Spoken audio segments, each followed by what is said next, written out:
Hello, this video is just going to be exactly what the title says. I'm going to rattle off some of my hot takes or controversial opinions regarding metal, and yeah, I'm probably going to say something that might make someone mad, but please keep in mind these are my opinions. Your opinion is not any less valuable than mine. Let's get into it. Slayer is the worst band of the big four. I definitely respect them, and I think their music has merit, but I come back to them significantly less than any of the other three. Rawness is not really a good thing. I don't like it when albums sound super overproduced or soulless, but that is extremely preferable to an album that just sounds like dog shit. Black metal is definitely at its strongest when it's being mixed with other styles and influences, like black gaze, black and roll, or bands like Skeleton Witch. By itself, I find most black metal to just be kinda boring. Very few thrash bands actually sound unique or interesting. It's my favorite genre, but even I have to admit that most of it is extremely redundant. The Hunter is in the top half of Mastodon's discography. I usually see it ranked near the bottom, but I think it is notably better than all the albums that came after it. Kill 'Em All is a bottom half Metallica album. The production is just complete dog water. Go back to my rawness point from earlier. That's not a good thing. And it was very apparent that James wasn't exactly a skilled vocalist yet. I don't think it's bad, I really just think it's kind of okay. The 2004 Megadeth remaster sounds better than the original mixes to me.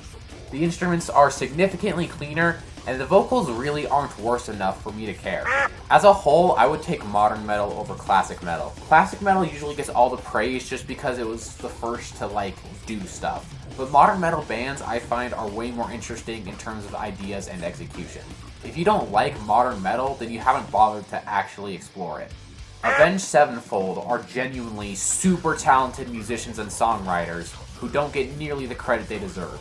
They are leagues and leagues ahead of the bands that I usually see people categorize them with. Complex does not really equal good. I can appreciate if something took skill to pull off, but if it doesn't sound good to my ears, I could care less. And on that same note, simple does not equal bad. Usually there's less to latch onto, but you shouldn't discount an entire song or album just because, grrr, they sold out, I hate their guts. Heaviness is not everything. It's usually appreciated, but heaviness is not the be-all, end-all of metal. Heaven and Hell is the best Black Sabbath album, and it is not even close. I think that Motorhead gets more credit than they deserve. Their music is not anything special to me, and I think their overall influence on the genre is generally way overstated. And finally, this is not really a hot take, but more just something I think people need to hear. There is a difference between something genuinely being bad and you not being the target audience for it. And also, along with that, target audiences often change. A band that was once trying to appease you and your audience might no longer be trying to. And that doesn't mean their music is automatically bad now, they're just not trying to win you over anymore, and that's okay. That's it. Please don't send a pipe bomb to my mailbox. Again, my opinion holds no more weight than yours. You can believe whatever you like. Goodbye.